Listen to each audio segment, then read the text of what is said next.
some people really don't want to solve the problems, right? Tosh, what you think?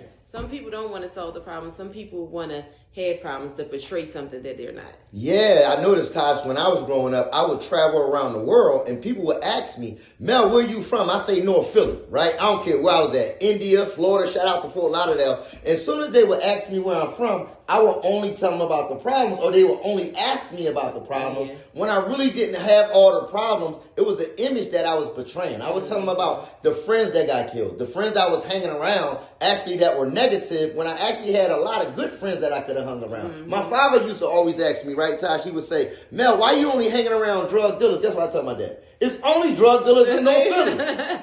Right? Because I got more attention with the problem. I got more attention portraying the image, right? And so I became a natural self-sabotager. A lot of us are addicted to having a problem because if we don't got the problem, we won't have the attention. And then see, for me, like Mel came from a good home. He had his mom and dad. Yes, everybody had their problems, but he came from a 2-parent household. Me, on the other hand, was looking to get away from the problems and praying that my mom came home at night because my dad wasn't there. What you know what's so crazy is that I went to Roman Catholic High School, right? And I would only talk about my other friends who were skipping school. I went to Roman, and I would leave from Roman and go stick up people with some of my other friends. I ain't gonna say y'all know who y'all are out there, right? From public school or those who had dropped out, right? And what's crazy, guess what I did? I portrayed the image so much, right? And a lot of times, this is what's keeping you addicted to the negativity in your life, the self-sabotaging in your life, the drugs and alcohol in your life. It's your environment that's making you think that you got to have this false image. I went to Roman Catholic High School, right, because I wanted the problem so bad. And I punched a kid in the mouth.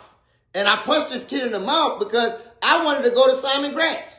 I got what I wanted from Simon Gratz. And guess what? I went to Simon Gratz, and guess what they did? What? They kicked me out of Simon Gratz. Then I went to, this institution called CSCF. CFCF, man. Man, this is crazy, right? Because I was addicted to problems, right? A lot of people don't realize that, man. Until you let that ego go, you won't grow. Until you realize that you don't really even have a problem and that you're researching for problems because that's the attention that you want. Because, a lot of people they want to talk to you more about, oh, man, what's going on with you, man? How can I help you? A lot of people, they're addicted to the blame game. They're addicted to excuses. And they're addicted to self-sabotage. That's one thing we teach at One Day at a Time, where it's those like, hey, we don't really just talk about the drug. We talking about the environment, making sure that you get friends who talk to you about where you're going and not where you are. Yeah, you are what you eat. You are what you eat. We love y'all. Even if you don't love us. Peace and blessings.